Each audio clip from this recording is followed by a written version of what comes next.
Today on I'll Have You Know.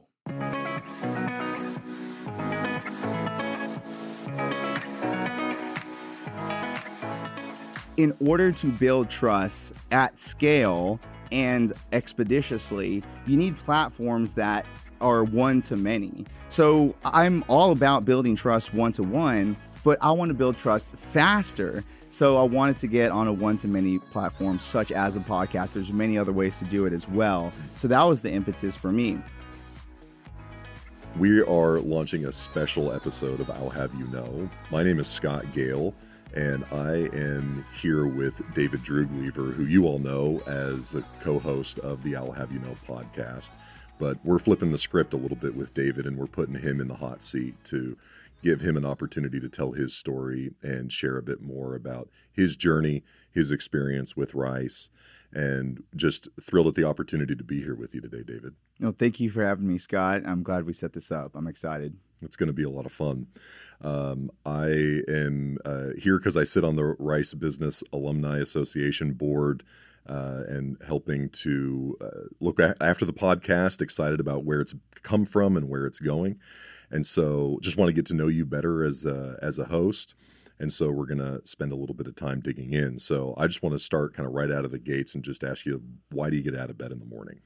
Yeah, well, that's my question. You stole that. I know you did. Okay, this is my banner cry. I am on the trust warpath. The thing that I care about just singularly is building trust. The planet needs trust. Our country needs trust. Our institutions need trust. Our academia needs trust. Our individual relationships need trust. The clear mission and directive for the planet is to build trust with each other and to dismantle distrust. Period. Full stop. That is what we need to do. If COVID hasn't shown to you that trust is the issue, I don't know what else will. So that's clear for me going forward, whether it's doing things like this, getting to know people, my next job situation or work or whatever vocation it is or community I'm looking to build. It's all built on the principle that trust can build anything. You can grow everything through trust and solve any intractable problem through trust. And there's no greater suffering that can be caused by the building of distrust. So trust is the way forward. What are the biggest barriers to trust? Just to kind of double click in as someone that's thinking a lot about it. Yeah, it just depends how deep you want to go. And I've actually published my own clear text manifesto. It's at trustmanifesto.energy, where all these ideas are laid out in about a 6,000 word manifesto. The first issue is actually not out there. Most people think that the trust is out there. It's that person. It's that government entity. It's somewhere out there. Actually, the issue of trust starts with yourself. You cannot have trust if you don't have self-trust. You must trust yourself first, and then you can start to build trust with yourself and other people. So self-trust is where you start. Are there sort of ways to kind of self-diagnose that? Like if I'm listening to this and I'm locked in. I'm like, yeah, trust. That sounds like a thing. Like, what are some of the first kind of ways for people to kind of engage with that? I love that question. And this is an ongoing process to learn this. And there are certain ways to diagnose. First of all, you can look at your existing relationships. Do you trust the people that are around you? Do they trust you?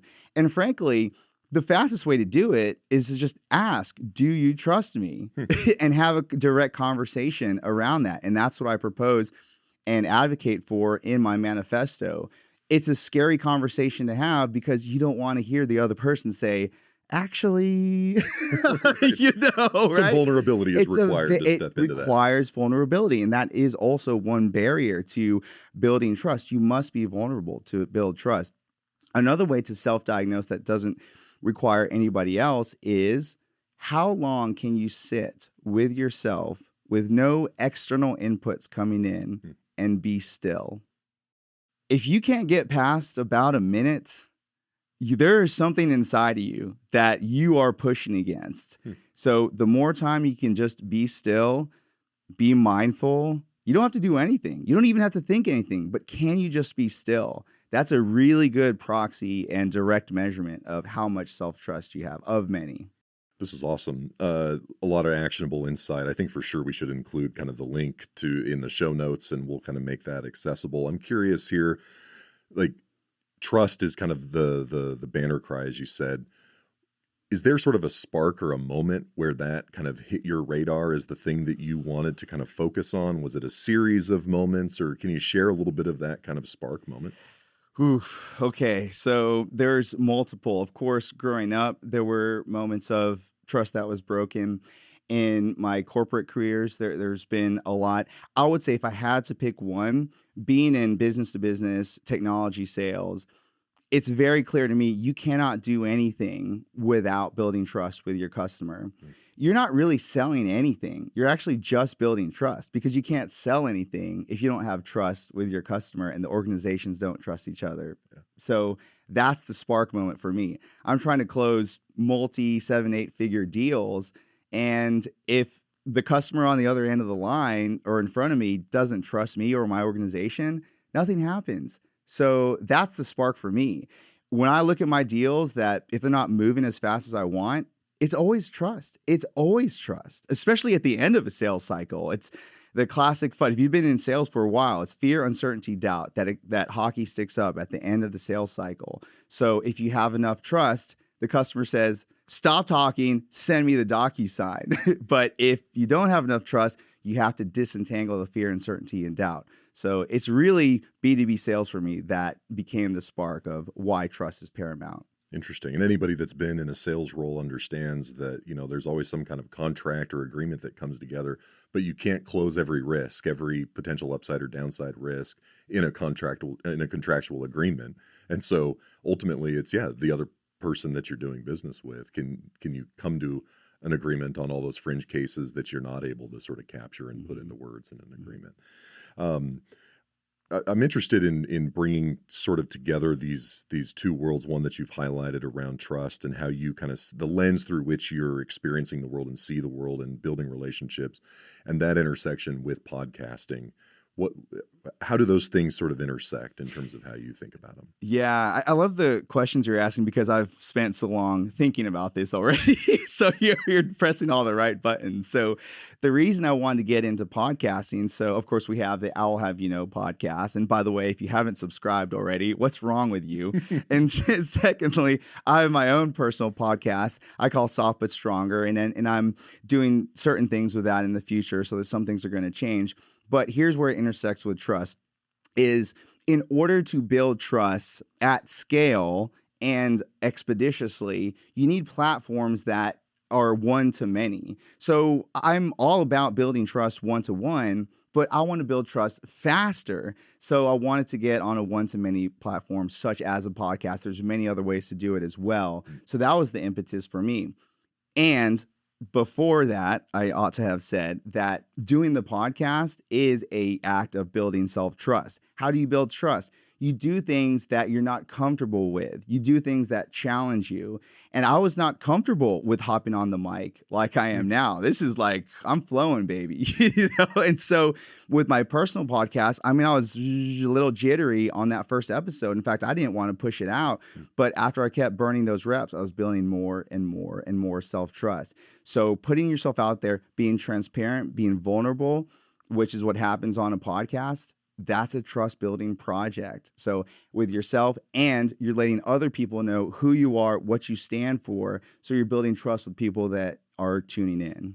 Can you share a bit with the audience kind of your process for preparing a guest to be on the show so that you start to kind of establish that foundation so that the conversation goes, we'll say, well, whatever that, air quotes, well, whatever that means. Can you share a bit about the process and kind of the goals for that? Sure. And that's evolved also. Initially, I would have a bunch of prep calls and what have you. And then over time, I realized that I could just build trust real time in the conversation. And I don't do much editing, because I think that putting things out that are air quotes too perfect actually doesn't build trust from my view. I think being a little rough around the edges and allowing yourself to be a little raw and imperfect actually builds trust. So I don't try to go for perfection on my podcast. So in terms of preparation, there's really not that much. I share with folks that are coming on my trust manifesto. I also let them know what my principles are trust, of course, being one of the top ones. And I also just let them know in advance, like, hey, we're going to go after huge questions. I'm going to ask big questions that are going to challenge you. And that's pretty much it. And a lot of folks that come on my podcast, they're ready to go. They're rearing to go. And they know that, especially when you just look at Soft But Stronger, I mean, it's about being vulnerable and in pursuit of human flourishing and, of course, building trust. So there's really not too much to prepare, especially since most of my work is already out there in public. So by the time they show up, they're ready to go. That's fantastic. I want to pivot just a little bit to kind of dig into kind of the chronology or kind of the arc of your story. And so wherever we want to start that, I'm curious in terms of how you've kind of made the decision to go pursue the undergrad that you did, for example. What got you to Georgia Tech? Well, first and foremost, I applied to Rice University and was rejected. So I hold nothing against Rice at all, I promise. Yeah, the obstacle is the way. Ryan Holiday, love that. And so I applied to Georgia Tech as well as I think Carnegie Mellon as well. So I got accepted to Georgia Tech. I wanted to go to the most prestigious engineering university I could get into. And I was good with leaving Houston proper where I grew up. So that was pretty much why I went to Georgia Tech. And I figured travel and get out of the house and challenge myself at one of the toughest engineering institutions that's out there. As an engineer myself, I sort of had a journey while in school. I'd just be curious in the sense that what was it that sort of honed you into that first job out of undergrad? Ooh, okay. Well, so there's a couple things. Georgia Tech also had a cooperative education program. So I was working full time for NASA Johnson Space Center after freshman year. So I interviewed with NASA the first year, got accepted. They liked my 4.0 after the first year, which never happens. I know. I'm like super humble, right? And so I started working at NASA every other semester in the cooperative education program.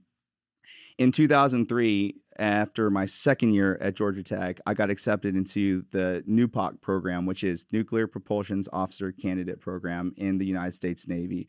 I can talk a lot about what that looked like, if you want to go into that.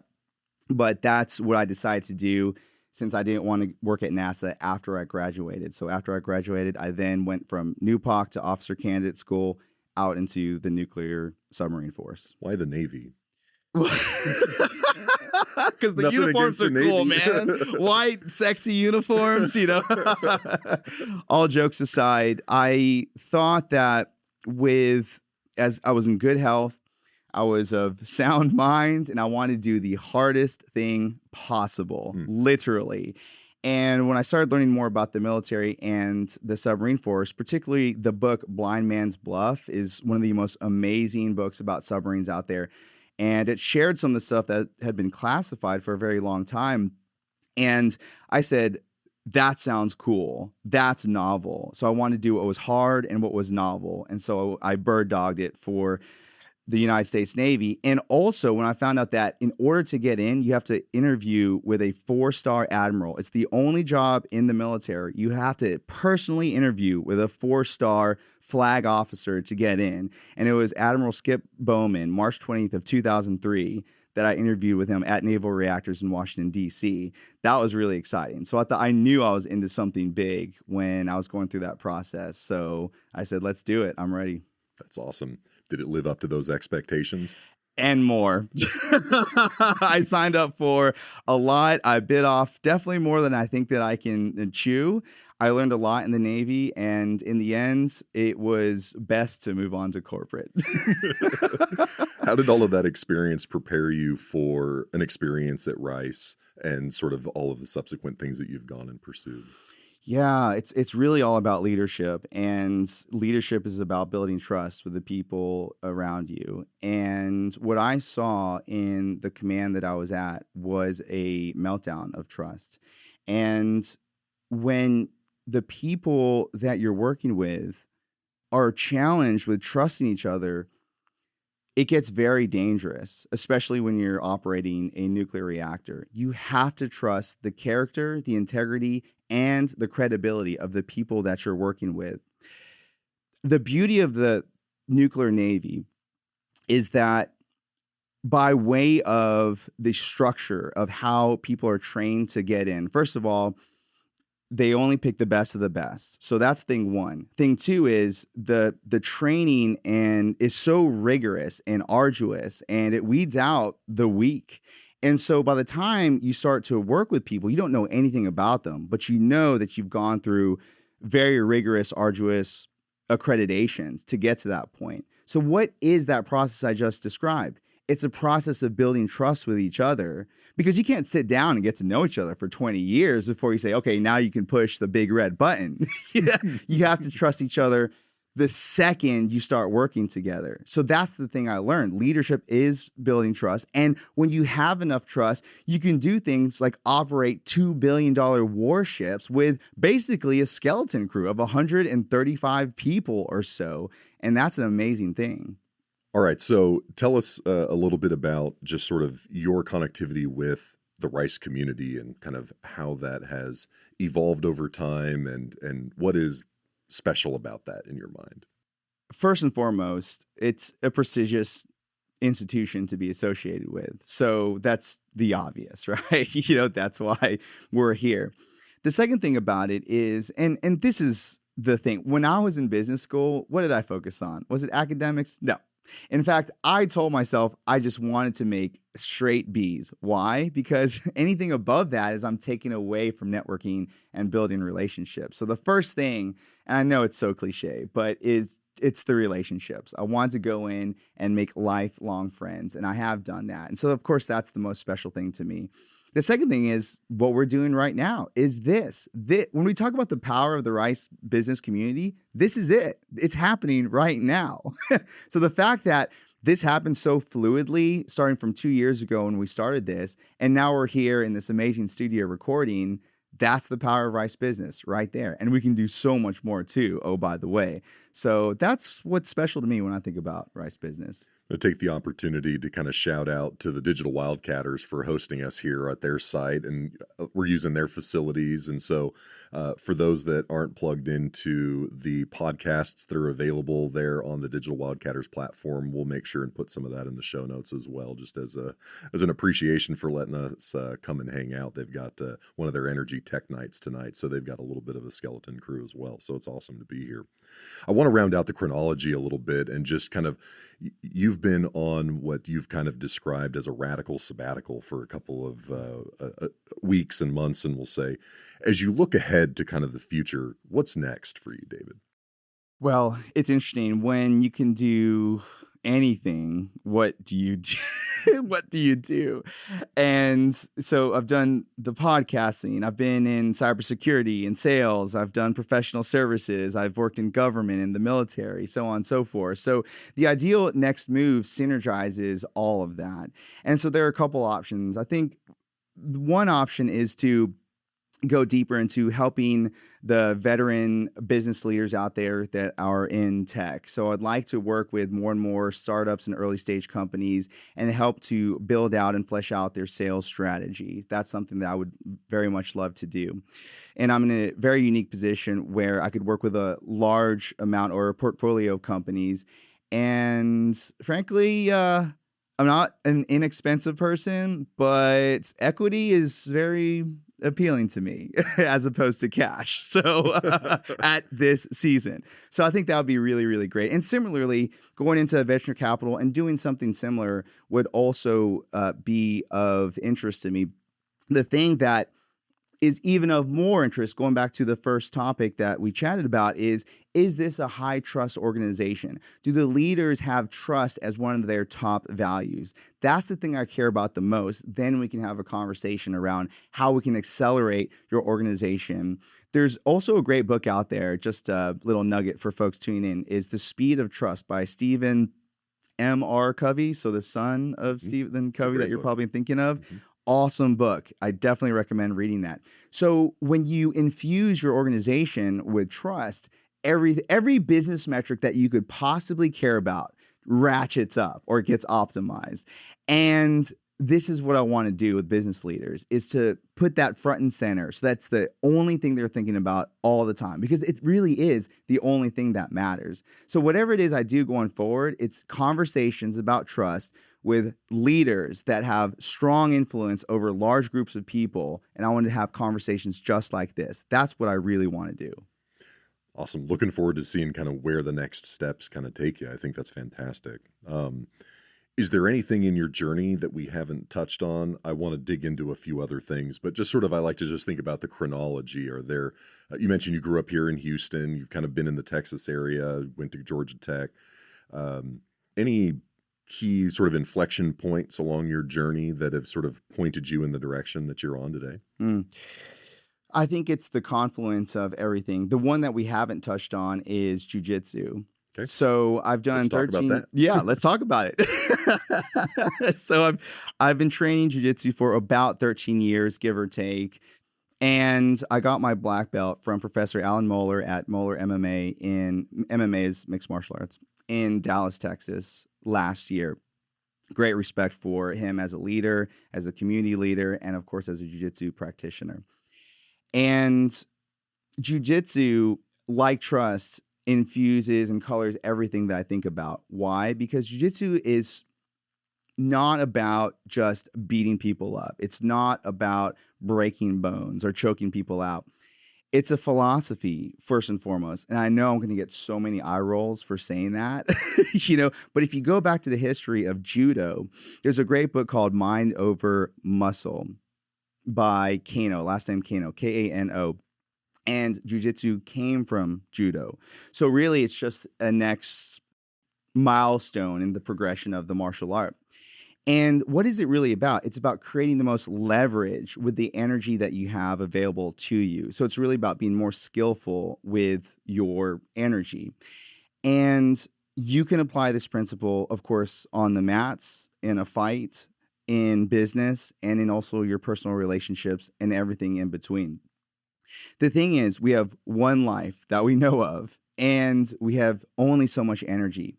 The question is not how much will you do or can you do? The question is, how skillful are you going to be in the application of the energy that you have available to you? Some of us have high levels, some of us have lower levels, and you have the cards that you've been dealt, and do the most with it. And jiu-jitsu is one modality of optimizing your energy, and you can apply that into business. It's a strategy to be applied and used, and there's no situation that I can think of where jiu-jitsu is not applicable. So I think that's the one thing that has, when I think about the domains of knowledge that I've boned up on, jiu-jitsu overlaid onto that amplifies all other principles in addition to trust. So it's this huge, very, very powerful energy ball that just is applicable to anything that you can do. I love that. How has, I guess I'm just trying to think in the sense of your philosophy of life. You have spent a lot of time achieving, optimizing, getting to sort of that pinnacle of the things that you have set your sights on. For those that are listening, how is your kind of self-improvement approach or methodology? What are some of the tactical kind of a day in the life of David? Like, what are the things that you're spending your time on thinking about? How do you put those into practice to kind of accomplish the things that we've talked about? There's a couple of things that's coming up. I did want to talk a little bit in terms of the combination of jiu-jitsu and sales, but I want to answer your question first. Okay. And what the day in the life, this is really fun. So what comes up for me is the hard way is the easy way. The easy way is the hard way. I always go into more and more complexity, if you couldn't tell already. I go to complex to then go back to simple. So I widen the aperture of complexity, sort of expanding the length and width of the chessboard in order to winnow it down to one piece or one square, if that makes sense. Mm-hmm. So when I say the easy way is the hard way, or the hard way is the easy way, when I wake up, one of the first things I think about as I plan my day is, what frog do I need to eat first? And I'm borrowing this from someone else, so I'm not taking credit for it. But the frog is the thing that you don't want to do, but you know you need to do, and you know it's the most important thing to do, and you're so tempted to put it off. But you know, once you've eaten that frog, you're going to get a lot of mileage out of that application of your energy. So, and it's similar with jujitsu. I have just a little bit of energy left. What's the most leverage I can create with this move? And where should I concentrate all my energy in order to end the fight fastest? So the eat the frog concept is very, very similar. That's that one project, that one action item that gives me the most leverage. And you do that first thing in the morning before anything else can clutter up your day and get in the way of your priorities. You eat that frog, you high five yourself, you pat yourself on the back, you go have an extra cup of coffee, and then you go on to the next frog, and you just do that all throughout the day. That's what a day in the life looks like for me. How do you know it's the biggest frog? Well, that comes back down to values. So whatever builds trust fastest, so as we talked about, that's my top value. Whatever builds trust fastest, that's the frog that I will eat first. I love it. You had mentioned that you wanted to go back to a couple of things on kind of the intersection of jiu-jitsu and trust. Were there some other points that you wanted to share? Absolutely. Jiu-jitsu and sales. So in sales, what is the number one resource of a salesperson? That top resource, and it's for all of us, but in sales in particular, is time. It's so tempting for salespeople to have nice, easy conversations with that person who loves your product and service and your personality, but it's not the executive. It's not the change agent. It's not even the champion. But hey, you can run down the clock having a good conversation. Well, that's not a skillful use of your energy. I would much rather, and this is to all the salespeople out there, it is much better to have one conversation that week with an executive that can be a change agent than have 100 calls with people that are really, really interested but can't really do anything. So that's jujitsu. That's jujitsu infused sales. That's sales jujitsu. And you do that one thing, the strongest lever. It's the executive. It's the change agent. It's the person that has the vision, the person that you can trust to make the changes that your organizations are seeking to do together. So when I think about sales, I think about jujitsu, and I think about jujitsu when I think about sales. And that's the way to accelerate the sales motion and to get more done and close the deal faster. Is there a piece of advice or a mentor or somebody that is sort of that you carry with you, that so you lean on in times of difficulty or moments where there's uncertainty and you don't know kind of which decision to make or what frog is next, or just what kind of advice do you kind of carry around? Okay, so I think that there's sort of an army I've deputized to be my personal board of directors. I would say prior sales mentors are always good people to bounce stuff off of. You also want to talk to people that you disagree with, or you can disagree with, or might disagree with. People that, say, for example, don't have the same risk profile as you, for example. You want to hear from all people across the spectrum of opinions out there. So I would say that I have a small army of people that I can use as sounding boards or as extra strategists, I would say. If I had to pick one person, and this is going to sound so cheesy, it's my future self. I would say, hey, future self, what do you think I should do here? What would you like to be proud of what I'm doing today? What does that look like? And that's who I really have the first conversation with. And then I go to other people because, again, going back to self-trust, that's a process of asking your higher self or your intuition or your gut and following that direction. That's what building self-trust looks like. So that's where I go to first, and then my army of mentors and potential coaches and former colleagues. David, this has been a fantastic conversation. I feel like I've learned a ton about just myself and about you along the way. coming into this, we've been planning to come in and have this conversation for a couple of weeks. Is there anything that you wish that I would have asked that you didn't have the opportunity to showcase? That's the question I ask to my customers. What question should I have asked that I did not ask? You know? I think, and this is maybe a more challenging conversation, I think there's a question around thoughts, opinions, pontifications inside of academia or in the domain of academia, and how academia is moving forward. What ought academia think about strategically going forward in terms of intersection with community, government, science, and other institutions? I think there's something there potentially to be discussed. Can we dig into it a little bit? Yeah. I'm just looking for your permission first. Yeah, please. I mean, I'd love to. Certainly, universities sit at an intersection of really important, complicated, important things. And certainly, as established organizations, like all established incumbent organizations, suffer from this concept of kind of weight of incumbency. And how do you sort of innovate and kind of get out of the track that you're in to address the future needs of students, faculty, et cetera. And so, yeah, what have you observed, and what do you think are some of the opportunity sets for sort of universities at large? So I'm going to speak broadly here. So I'm not casting darts at any particular person or any particular institution.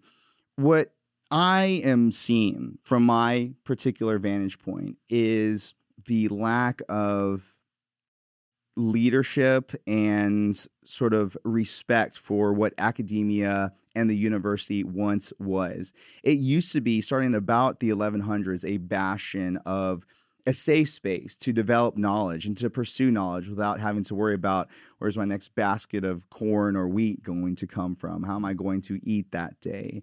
And that was a very noble cause. And as we progress forward, I think that that concept still is very much valid.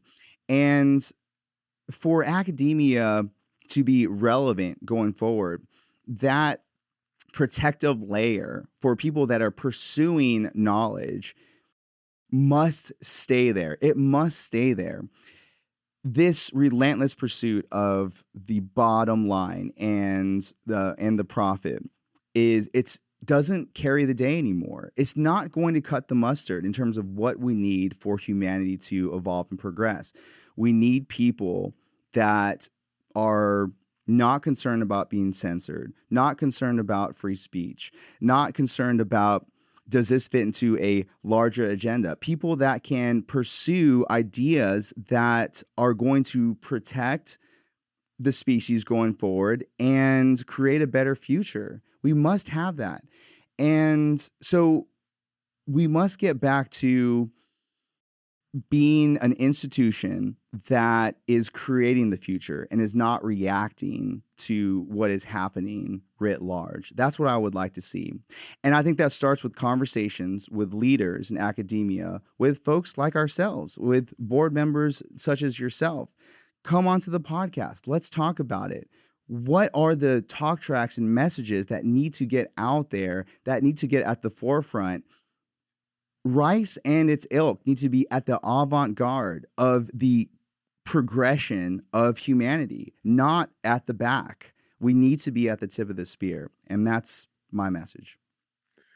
I like it. Certainly things that I'm sure organizations are thinking about and considering, and like many organizations over the last couple of years impacted by the pandemic, an opportunity to sort of step off the hamster wheel, so to speak, and rethink models, outcomes, engagement, and certainly as alumni restack their priorities and think about what their sort of future involvement and engagement looks like. A lot of those historical paradigms are kind of irrelevant. And what is it that we can learn from them and sort of move on from?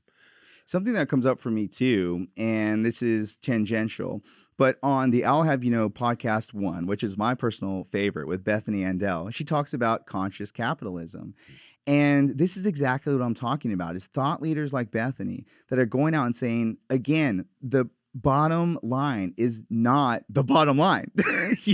It's how are we impacting communities, right? We don't need more widgets and iPhones and doohickeys. We need impact on people and our communities first and foremost. That's the whole point of business. That's what it's there for. And it's the fastest way to create change. If you're waiting on government to make your life better, you're wrong. Period. Wrong, right? It's business that is going to create change first. So listen to episode 1 and shoot Bethany a note and tell her how much you loved it.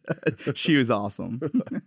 That's fantastic recommendation, certainly for those that are catching the podcast now. Lots of opportunity to go back and listen to some of those stories. Those are fantastic stories and great perspectives and things that idea of conscious capitalism. You see sort of venture funds that are out there that talk about the double bottom line, that it's not just the P&L, but that it's also achieving some kind of mission, some kind of outcome for humanity, and how critical that becomes. And I think that you're seeing a lot of talent self-select and migrate in that direction. And as that happens, your challenge to the university systems is to be aware of that and to address the needs in educating and facilitating the environment from which those ideas can come forward and those connections can be made, and that the community at large can help to evolve humanity into sort of its next state and era. I mean, that is the highest of ambitions. And on that too, transparency is the answer. I mean, if trust is too loaded for you, just start with transparency. Okay. And that goes for the university systems. It goes for science, that goes for government and everything in between. Start with transparency. Let people know what you're looking to do, what your vision is, where are the pockmarks, where you're missing the mark, and what you're looking to do better. Have conversations with people that are willing to have conversations. I'll send you a Twitter saying, hey, Mr. or Mrs. CEO, let's have a chat. I'm really curious. I would like to know. Let's have better conversations and more of them. This whole closed door thing where decisions are made in dark, smoke-filled rooms, it's not going to carry the day anymore. We need better, faster, higher quality, higher trust conversations, and we need it yesterday. Fantastic. David, it's been a privilege to be here and have this conversation. I want to encourage those that haven't had an opportunity to subscribe to do so. Dig into the podcast, send recommendations. David and Christine co-host I'll Have You Know, and we're just thrilled to be able to kind of pull this together. Anything that you would want to say to the audience? Yeah, one last thing, just a general reminder. Again, my Trust Manifesto that I wrote, it's clear text, and so it's not an ebook, right? It's just trustmanifesto.energy. Type it in your browser. It'll pull up right now, trustmanifesto.energy. And my call to action there is send me a message, but preferably a volley. So it's a video message. So talk.volley.app/David. Send me a message that, number one, you've read it. Number two, how do you build trust faster? What does building trust look like to you? And let's have a conversation about that, especially if you're a leader in your community. And if you don't want to do that, then send it to a leader in your community to do the same thing, and then send me a volley on talk.volley.app/David. So that's my call to action. Create a movement. I love it. Absolutely. All right, David, it's been a privilege. Thank you for having me. Hey folks, thanks for tuning in to I'll Have You Know. This is your co-host, David Droogleever. Thanks for subscribing if you have, and if you haven't, please subscribe to check out future episodes of I'll Have You Know. If you'd like to leave me feedback or send me a message, send me a note on LinkedIn, or preferably send me a video message at talk.volley.app/David. Again, it's talk.volley.app/David. Thanks for tuning in.